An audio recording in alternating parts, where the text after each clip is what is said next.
Hey everybody, this is Tom Angleberger, the author and illustrator of Dino Poet. Hey, I'm making a Photoshop demo of how I make a Dino Poet page. And mostly I'm doing this for myself so that 6 months from now or 10 months from now, whenever it is that I go back to make Dino Poet 3, I remember how it works. Because when I went to make Dino Poet 2, I didn't remember everything from Dino Poet 1. I could have made this video simply by recording myself making an actual page. I didn't do that. And so now I'm going to fake it by remaking a page I've already made, which is crazy, but so it goes. I really want to have this recorded so that I know what I'm doing in the future. And if you think it's interesting to find out how I do it, then this is for you too. All right. So I got the demo page up here, but let's switch over here to the blank page. All right, this is where we start. This is that brown craft paper that's in the background of every page. And every page, I always start with the text. I want to have my text basically in place. I can move it around. So on this page, we've got 3 pieces of text. When I turn on my sketch, we'll know who says what. Let's go ahead and turn the sketch on. There we go. You can see up at the top that the Dino Poet dinosaur, Coelophysis, is saying but, the frog is saying uh-oh, and then Coelophysis says, if we're not careful, we'll both be lunch. Okay, Coelophysis, by the way, is the name of this species of dinosaur. And that's a frog, and that's, I forget who he is. I should know, right? All right, so now I'm going to switch my surface. I use a Microsoft Surface to draw on here. I'm switching around into a mode so it's easier for me to draw on, and I'm grabbing my stylus. Okay, so now I'm going to go to the layer that's black lines, and my publisher asked that it always be the 100K black lines, so I've got that saved. I select brush, and then I select Dino Weak Black 30. The publisher calls it black 100K. I call it weak black. 30 is the size of the brush. I believe, if I'm not mistaken, this brush is actually a Kyle Webster brush to begin with. So now all I have to do is trace my sketch. Okay, I've obviously made a mistake there, and he didn't look worried enough. Sometimes I forget that the sketches are there for a reason. I start drawing willy-nilly. All right, there's Coelophysis. Here's the frog. He's so much fun to draw. And I think I can do the hand a little better than was in the sketch there. Boy, I like this drawing better than the sketch. I'm not sure. I might be better than the one that ended up in the book. All right, and now we've got a few things to draw here. And notice that there's never any backgrounds. The backgrounds are all done differently on different layers, and the backgrounds usually don't have pencil lines or pen lines. All right, here comes that dinosaur. Boy, he's a certain kind of dinosaur. He's got this strange thing on his jaw that sort of bends one of the teeth back. Wish I could remember what his name is. Okay, here we go. One of my big problems is getting in a hurry and not doing a very good job on the toes of these dinosaurs, and sometimes the claws. Did an okay job there, I think. Let's go and fill in that gap there. All right, let's move over here. All right. That frog is very small. A little small for this big brush. I'm wondering if I should take... I think what I'm going to do is erase those. I'm going to drop the brush back to a 20 for these two. I don't like changing my brush size very much, but I think It's the only way I'm going to get the kind of detail I want here from this frog.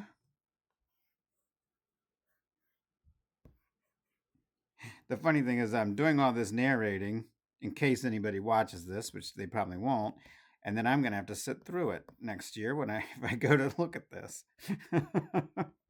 Poor me. Okay. All right, that's supposed to be open. There we go. All right, other leg. Action lines. All the action lines have to be drawn on. Well, I'll explain that later.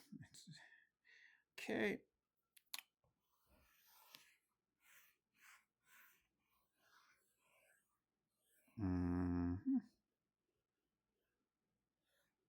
Okay, I guess those will do. Not the best toes, but I'm not sure what's going on here. This. Oh, right, of course. So this is going to have to go. I'm just going to leave that for now. This is going to have to be sorted out when the frog's paper is put over top of the dinosaur's paper. We'll get to all that in a few minutes. Okay. There's the notebook and the pen. The pen is like the hardest thing to draw in this whole book. It's so weird.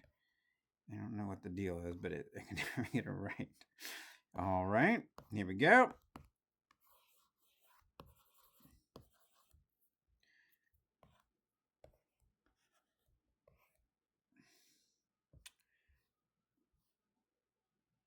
Well, he doesn't look quite as concerned as he should be. I could see redrawing that, trying to make him look a little more scared. Why don't I do it right now, in fact? Erase this. I don't like erasing because you have to go back and fix each line, but of course, if you draw as badly as I do, erasing is a is a necessity.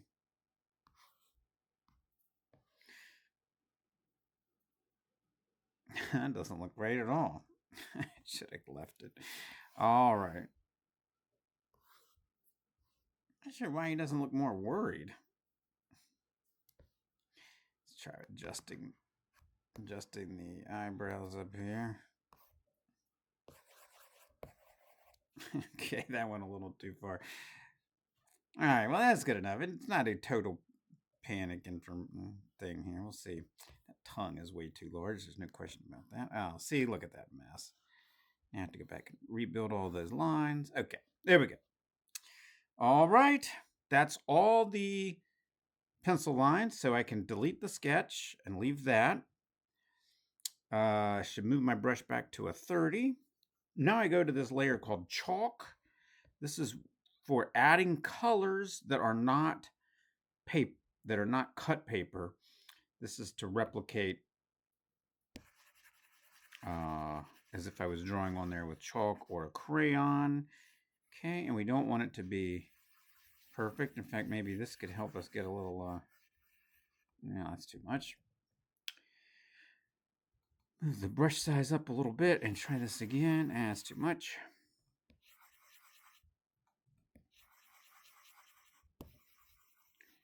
Okay, so faking mistakes here.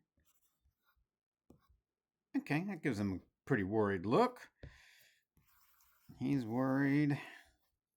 This guy's not worried. Okay, and his teeth need to be colored in. Okay, like that. Teeth there. Edge of, oops, make this brush smaller. Edge of the paper for the notebook. And frog's eyes. Let's see, anything I'm missing? I've got my colors over here. I've got a special color for the frog's notebook and a color for the dinosaur's notebook, which is actually called tongue because it's the same color as his tongue. All right, there you go. Is that everything? I think it is. All right. I may have overdone it on these sloppy coloring on the eyes. We'll see what it looks like later. All right, back to layers. Now we are going to roll down here to backgrounds. Okay, this is where I'm going to put in the background panels. The top two panels will be sky, and the bottom panel will be sky with some grass, possibly a mountain or something in the background. We'll see about that. Color of the sky, depending which chapter it is different colors. Let's say this one is sky 3 maybe. Go back to layers. We're going to pick our brush, which is called Big Rips Color. And I messed up, and I'm going to have to pick the sky color again. Okay. So here's how we do this. We lasso the basic shape of the panel.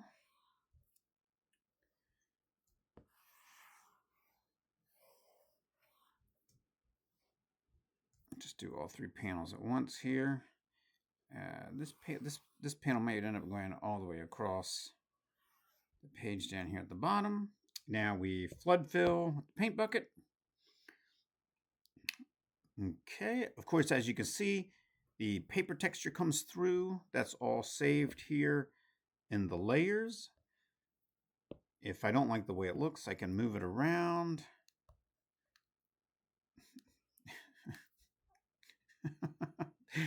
Theoretically, I could move it around. Here we go. There's the thing. I can move it around. I can just adjust things a little bit if it doesn't seem right. And kind of like that. All right.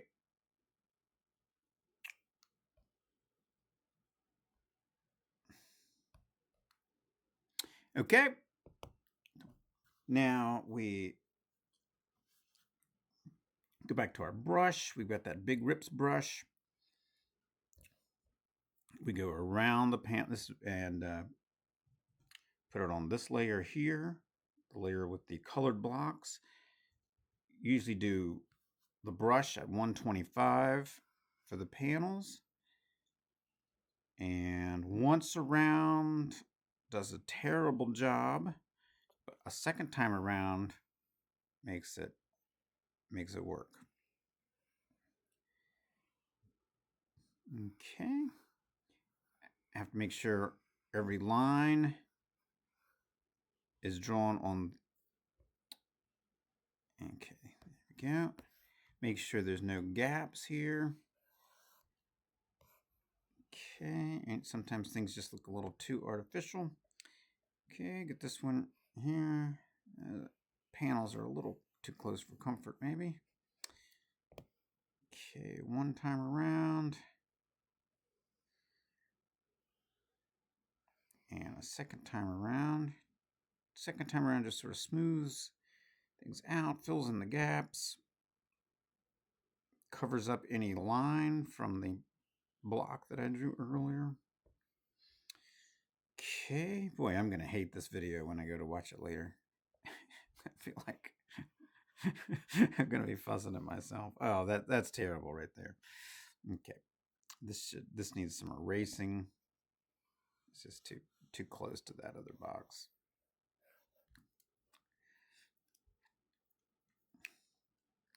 All right, the great thing about going off the edge of the paper is you don't have to draw the edges or do the drop shadows for any time you go off the edge of the paper sets.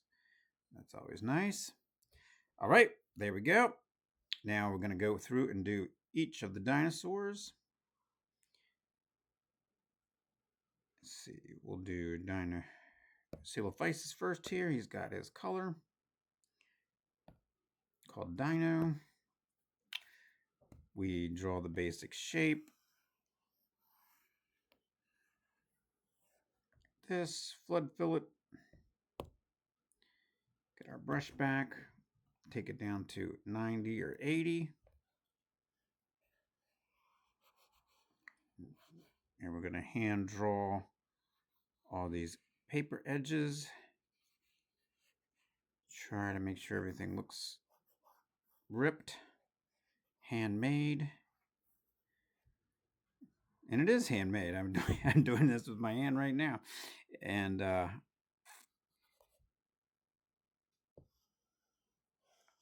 should look fairly sloppy. All right, that was good. Now we do the frog.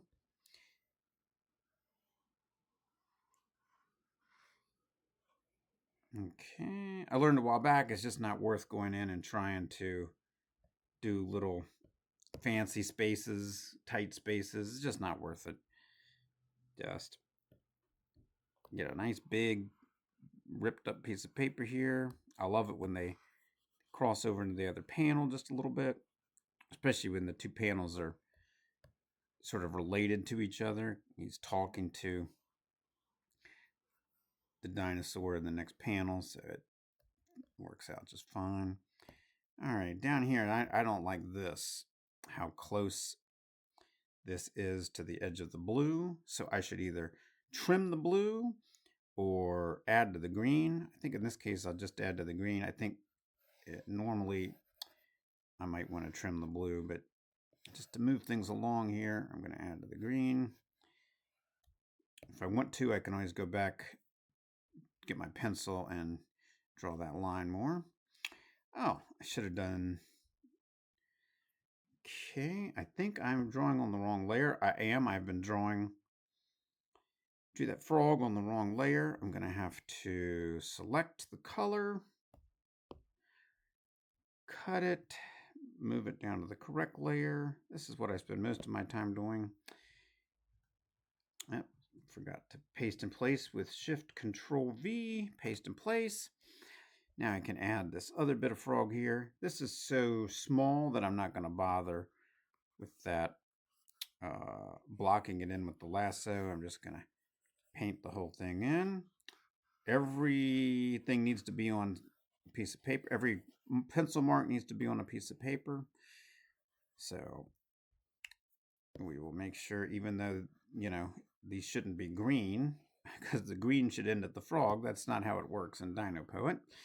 All right, so here we just make sure this looks like this. This will work fine. It may not even need any extra work. This is a little bit tight right here. Yeah, that's too tight. Yeah, I don't like that. Okay, so what I'll have to do is I'll make this here, and then I will have to go back to the black lines layer with an eraser and trim, rats. Trim away the parts where the line would go under the paper. Okay, there we go. I think that should do it. All right, that already looks okay from a distance there. Let's go back to Dino layer. Dinosaurs layer, there we go. And get our dinosaur color back. And we will take care of him here. Now, this is going to be a huge piece of paper to get all those lines, the tail, the feet. And it's going to go back here behind the frog, up there on the side of the notebook. And switch to our brush. Do these edges. Okay.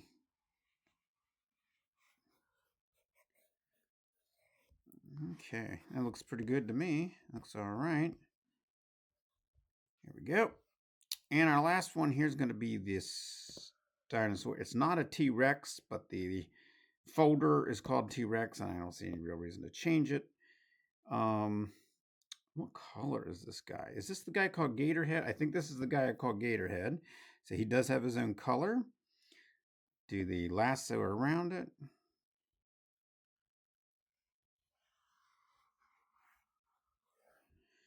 All right. Yep, that's Gatorhead, all right. Give him his edges.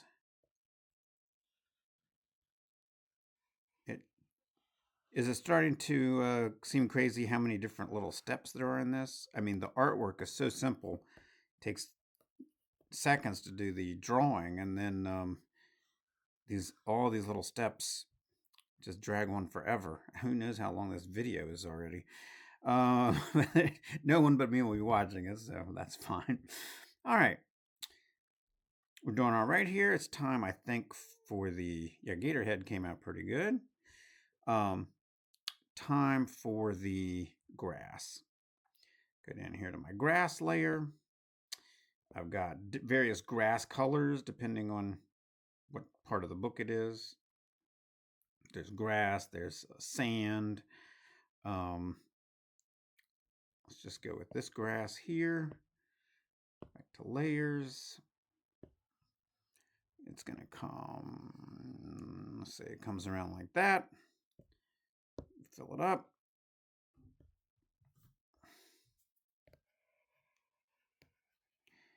Okay, make sure it doesn't have a harsh edge there. Okay, you can see a line just show up there. That's caused by this. This is going to need to be changed. I think normally I would have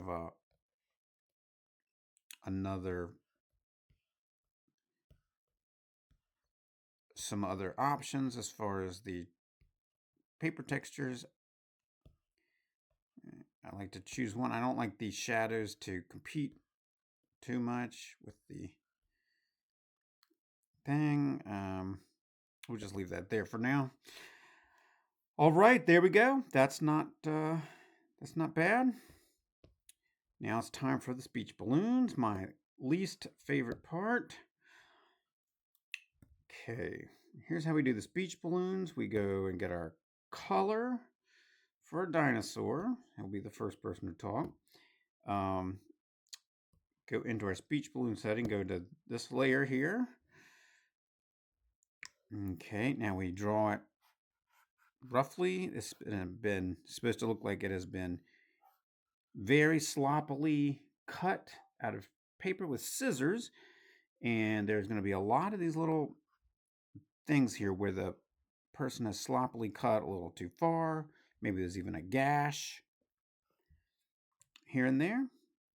Now we fill that. There it goes. You can see the line will be there. If it's lined paper. That took, that was, you wouldn't believe the pain and agony that has gone into getting that lined paper the way I wanted it. But I do have it basically the way I want it now.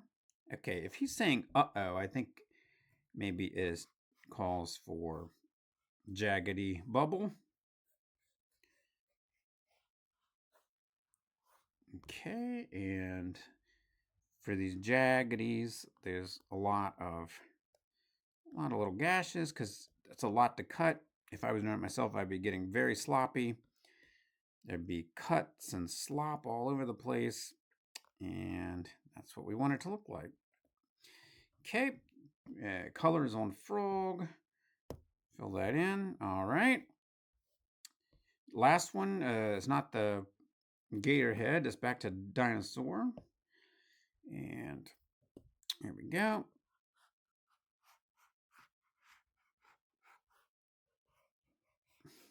Okay. I think I'm going to go back and put a tail on that separately. There we go. Get our slop in there. Okay. All right. Fill that up. There we go. All right. Let's take a look. I think we've, excuse me, I think we've got it. Okay. If this was for the book, a few things I might change. I think I would do something about this background paper. I would fix this little spot here. Don't think we really need to worry about that since this is just for the demo. Now, you'd think we were done, but we are not done. We have my other least favorite part to do, which is the drop shadows. Why can't I find the drop shadows? They should be in here somewhere, right? Okay, I forgot. They're not. Okay, well, this is why I'm making a video. The drop shadows are not a separate folder. There's a drop shadow for each color of paper. So we'll go here, and this will be the frogs drop shadows. We choose real black from down here this time. Um, we take the lasso, and we want this to be real sloppy. It is going to be jaggly. This is a shadow being cast on wrinkly paper, so it is certainly not going to be any straight lines or anything ever. Okay, and hold shift and do the other piece of green paper. Okay, I'm going to add a little extra size down here so that the shadow really casts down from that.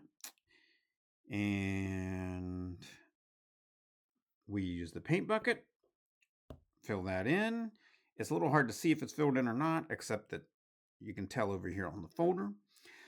Now I go to actions. Where are my actions? My actions have hidden themselves. I got to go to window, get my actions out. This is my special drop shadow action. You could see it in action there. It actually worked. This took a little while to get right, but I'm really happy with it now. Okay, frog is done. I get to close that folder. Now I go to dinosaur. I'm going to draw, once again, a very sloppy lasso around him. Make sure it is bouncing up and bouncing around. Okay, hold shift. Do the other piece of orange paper.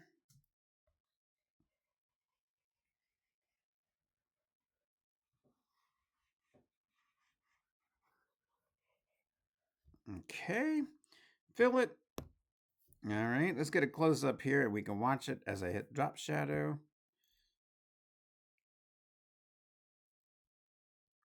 There you have it. All right. Next up, oh, that means I can close the dino. Next up is Gatorhead. His drop shadow. Okay. I might go back and add a little bit to the bottom there. He's big. And I want his shadow to be a little extra big. I know that doesn't make sense in the world of paper, but it sort of fits with the story. Fill it. Drop shadow action button. All right, there we go.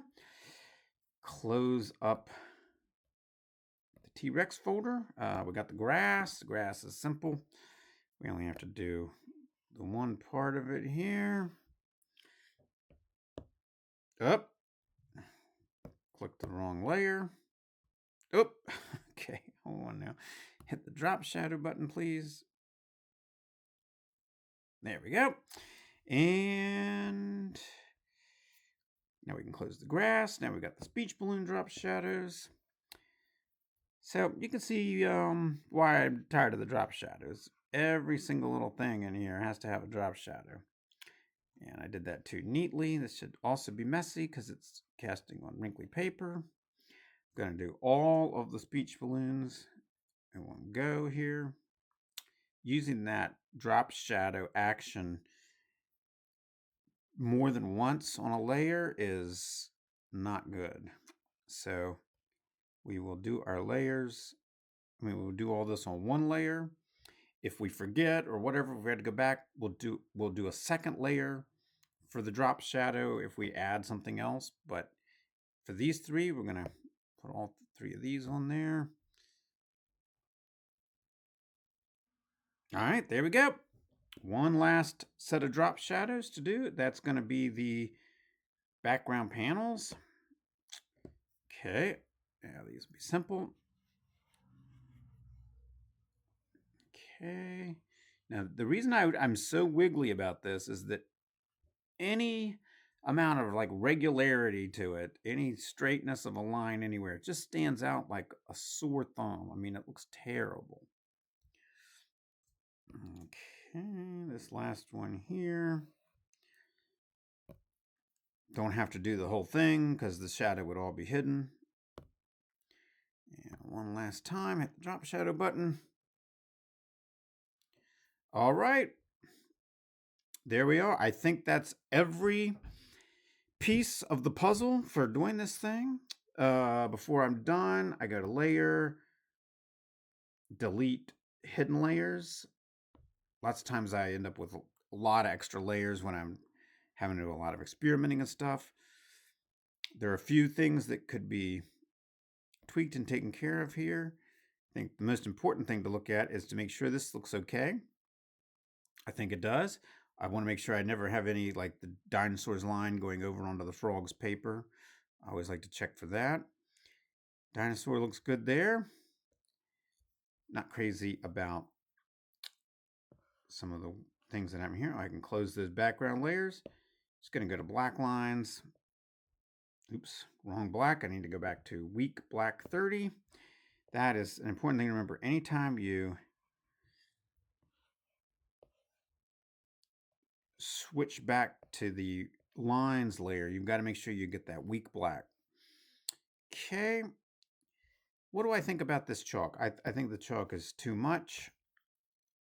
I'm going to just trim that back. And I think it's definitely too much here on the frog. Oops. Yeah, that's a mess. Too much on the frog here. I'll leave that other one there.